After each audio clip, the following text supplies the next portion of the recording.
మట్టి బొరకు అర్థం కాదు. కొంతమందికి అర్థమవుతుంది, అర్థమైన దాని ప్రకారం బ్రతకరు. శాస్త్రుల పరిచయాలందరికీ లేఖనాలన్నీ తెలుసు. ఇప్పుడు యేసుప్రభు వారు అడిగితే క్రీస్తుని గురించి మేము ఏదనుకుంటున్నారంటే ఆయన దావీదు కుమారుడని చెప్పేశారు. అదేవిధంగా యేసుక్రీస్తు ప్రభు ఎక్కడ పుడతాడంటే టక్మని చెప్పేశారు, బెత్లెహేములోనే. అన్నీ తెలుసు వాళ్ళకి, కానీ వాళ్ళకి ఏం తెలియదు, పాటించదు. అపవాదికి వాక్యం అంతా తెలుసు. వాక్యమై ఉన్న దేవుడైన ప్రభుని యేసుక్రీస్తు వారి వద్దకు వచ్చి ఆయన ఎలా మోసం చేయాలని చూసింది, ఎలా శోధనలో పెట్టింది, వాక్యముతోనే పాపంలో పడేయాలని చూసింది.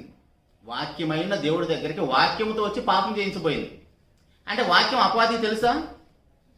తెలుసు, కానీ వాడు ఎందుకు పాతాళానికి వెళ్ళిపోతున్నాడు? ఇప్పుడు పాటించడు. వాక్యం మనకి ఎంత తెలుసు అనేది కాదండి, మనకు తెలిసిన దాన్ని వాటికి ఎంతవరకు న్యాయంగా బ్రతుకుతున్నాం. ఎవరికో చూపించుకునేది కాదు భక్తి జీవితం అనేది. మన హృదయ అంతరంగాలు ఎరిగినవాడు మన దేవుడు. మన